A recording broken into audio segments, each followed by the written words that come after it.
Good afternoon, Vandal fans, and welcome to a special edition of Fourth in Downtown. I'm your host, Josh Grissom, and I'm joined alongside by Luis the Godfather Torres for this post-game broadcast of Fourth in Downtown, sponsored by Vandal Nation. And today we're going to discuss the women's basketball results from this afternoon. The Idaho Vandals were taking on the Northern Arizona Lumberjacks, and quite handily took care of business, emerging with a 76-59 victory over Northern Arizona. Some stat leaders for the game: Michaela Ferenz finished with a career-high 25 points, and Allie Ford finished with a double-double that consisted of 15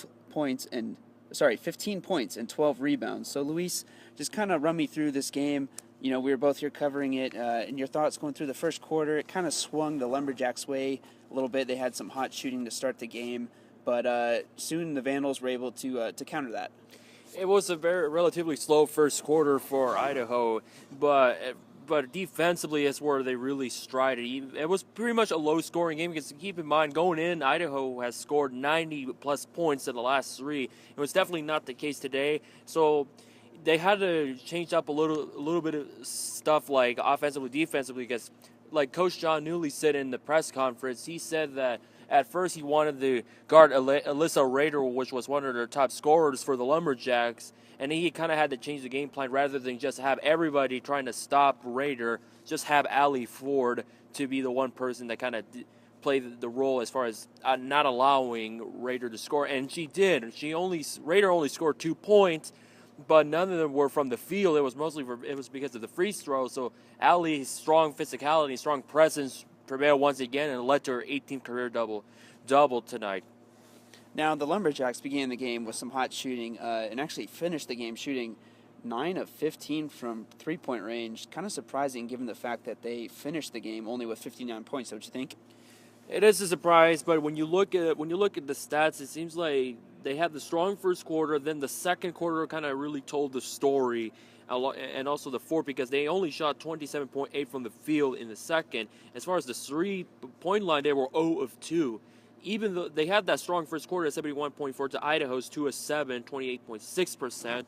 It comes to show you that even if Idaho did not really have one of their greatest nights from the 3-point line, they were not necessarily pressured, and we didn't see that at all. They were down from time to time, but once they got in the lead, they just took care of business once again. True, and it was clear that they were never panicking. Coach John Newley in the press conference after the game said that the team still felt comfortable even though they were down by a little bit, and I think that was kind of a huge key as far as getting the Vandals' offense motivated. The fact that they didn't feel pressure and they didn't feel forced like they had to make these shots and to apply this counterattack against Northern Arizona. They just kept playing the game that they're used to, and that paid off in the end, I think, for them. No, it definitely paid off at the end. They just felt pretty calm, but what I saw from the Lumberjacks, once they were down, they kind of had a hard time trying to get their mojo back from the 3-point range or even in their shot selection. Even like Idaho tried to make 27, they had 27 3-point attempts. Only 9 of them made. Theoretically, is only a third.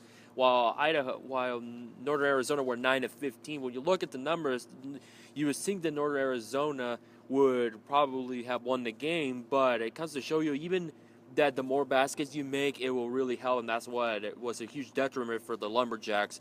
And then with Michaela Ferenz coming off from the bench and having the 25 points, which is the second most made by a Vandal this year. Taylor Pierce with 27 back in late November of last year is still the most in the season. But she was really explosive when she came off. Like the second and third quarter, beating the buzzer, and it's kind of pretty much become the norm for Forensic. Coach Newley has a lot of faith in her, and she's a true freshman like Taylor Pierce. So it comes to show you that Newley has different game plans, and he knows when certain players can stride, even when they struggle. And Newley said about Ferenz in the post-game conference that she struggled a little bit at first, but once she made her first three, she got on a roll and got pretty much her confidence level back up. And it also really sparked the Vandals at the end of the day.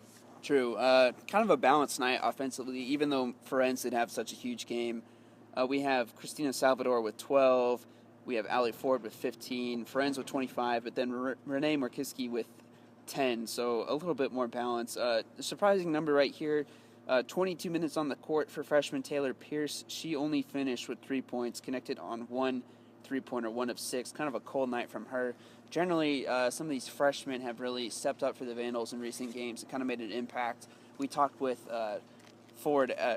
senior forward Allie Ford in the post-game press conference and asked her about that. She said it was great to see these freshmen come in. She knew even during the preseason and some of the practices that they had that these freshmen would come in and provide them with such a great presence on the court. And we saw a little bit of that tonight, not from Pierce, but from Ferenz, who had a good game. No, absolutely. And Newly even said it was not one of Pierce's nights despite playing a lot of minutes. And Carly Wilson also pretty much had a quiet night despite having quite a bit of time as well. As 29 minutes and only made 2 points as well. So not just Pierce. And also Carly Wilson, the two names that really has come up every now and then. And they kind of had a quiet night. And they were working, they were working both sides of the courts big time. And that's what Newly said. And it was very apparent that, and it took me by surprise that Pierce, when she made the three-pointer once again, I go back to a couple games ago where it happened as well, that she didn't score until like in the third quarter. But there should not be any pressure. I would not be too concerned as far as the lack of scoring that Wilson and Pierce in particular has had tonight, because you have people that will step up for you, which they definitely have, and that's why they have won 7 of their last 8, including their last 4 games. So a little bit of story about this game. Points in the paint. Idaho had 34. Northern Arizona had 16. A lot of that was due from Allie Ford battling down low for the Vandals. Another interesting stat, Idaho had 40 points from bench players. Northern Arizona, just 12. So you can see some of the reserves stepping in for Idaho, having a huge role for the team. 40 of Idaho's 76 points, a lot of those came from Ferenz, but still a fantastic job by some of the reserve players. And, just looking at some of these, Idaho had 10 points off of turnovers, 8 points off of fast break.